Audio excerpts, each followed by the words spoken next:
on the undercard as well. And then I know you mentioned people quitting on the stool.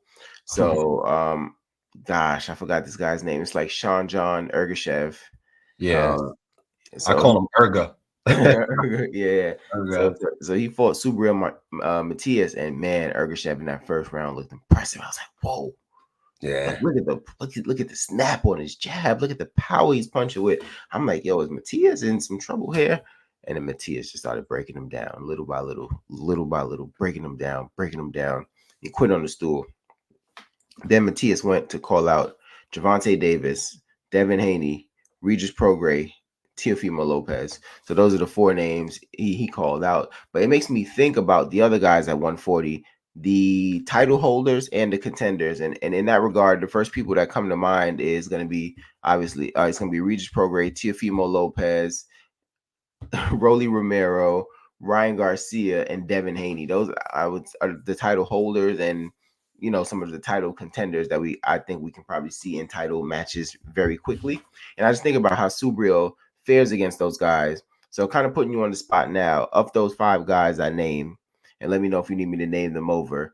Who do you think he has the best chance against, and who do you think he has the worst chance against? And that can be like because of stylistically or whatever in your opinion.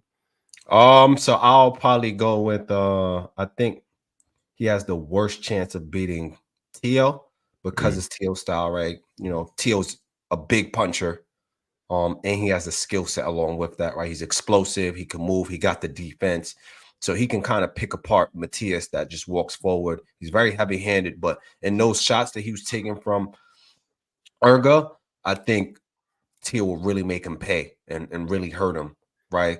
Mm-hmm. So I think that's the worst opponent that he can face at the 140-pound division, someone that can move and really hit hard. The best chance he has, initially, I wanted to say Devin Haney, right? Because Devin Haney can't really hit, right? And he's just going to be stalking Devin Haney all day to the point where, like, Devin Haney would need to have some type of next level cardio, right? And the way Matias hits, he just punches straight from the shoulders, no twerk, and he's really heavy-handed. And I don't think Devin Haney can kind of absorb all those punches, no matter as skilled as he is. But I'm probably gonna go with Rolly because of how I've seen Rolly perform in his last fight against a big puncher in the old guy. I forget his name. I'll put a Mm-hmm. picture up above. But Rolly.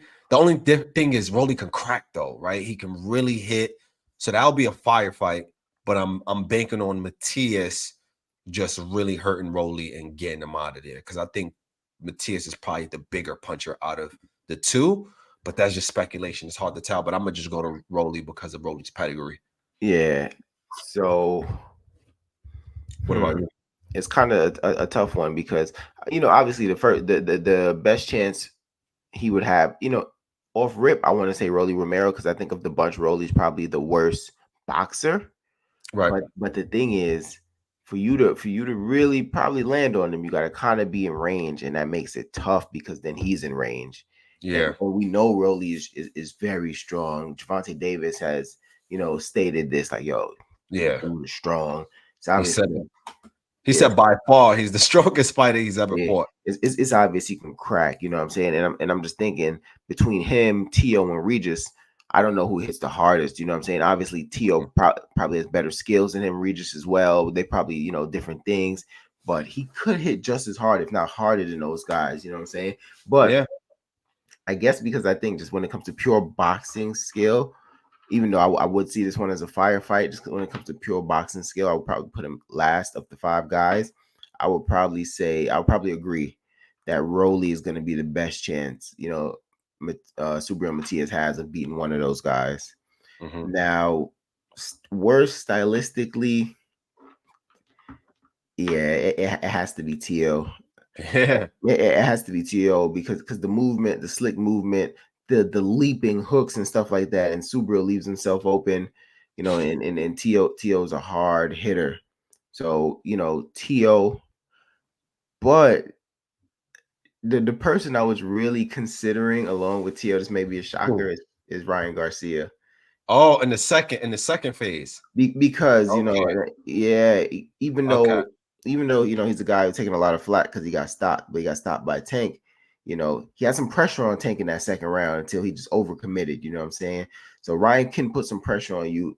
He probably has to dial it back some to not get clipped again like that. But those reflexes, and as Subriel just keeps coming in and keeps coming in and keeps coming forward, I think that left is gonna land and it can really put you down. But I'm gonna go Tio is worse stylistically for Subriel, and I'm gonna say Rolly is best because if Okay. you can maybe land a little bit more, or if you hit harder than him, you could probably go in there and stop him.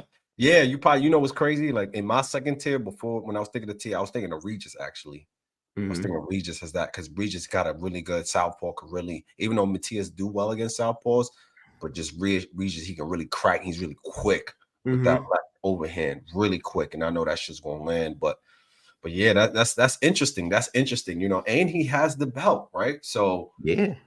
he's gonna force some of these big fights. So we are gonna see big fights with him because unless folks don't want to be undisputed at 140, Yeah. right? Yeah, So and then the Devin one is kind of interesting. It's probably the last point I'll make. It would be kind of interesting because obviously Devin's a better fighter in my opinion, but it almost Subriel stalking him can kind of seem like when Rashidi fought yeah, Roman Villa.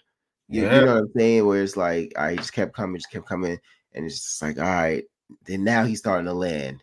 And now you're flying all over the place. Now you're going down, because you don't really have anything to keep this guy off of you. I could have seen it going that way, but one, I don't think Devin will gas out. And I think just, mentally, Devin will just know how to just stay on his bike, keep moving, land shots here and there. So I would lean towards Devin in that one. yeah. That one, oof, I mean, for me, I think that shit is up in the air. To be honest, I don't know.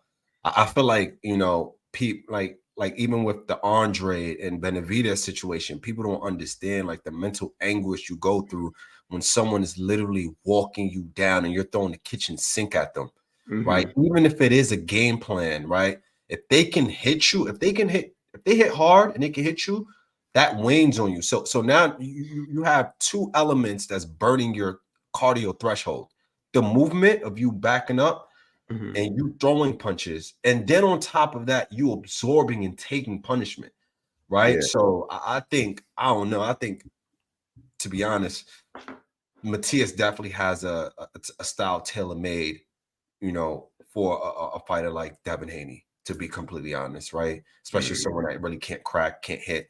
And I think it will have to be a situation where Devin Haney will have to take a page out of Shakur's handbook and really just try to, survive or try to run around and score points, right? And not really take risks because that's the only way you can even survive a fight like that. I would hate to see that because that fight was going back to the Shakur fight. It was so horrible. I burned it out in my brain until you said that again, and it's just like it was so horrible, bro. Even the first fight of the night last night, Lamont Roach and Hector Garcia was a better fight than that fight. Yeah, and that wasn't It's even, yeah. crazy, bro. It's crazy. That was horrible, man. That was Yeah. horrible. Yeah.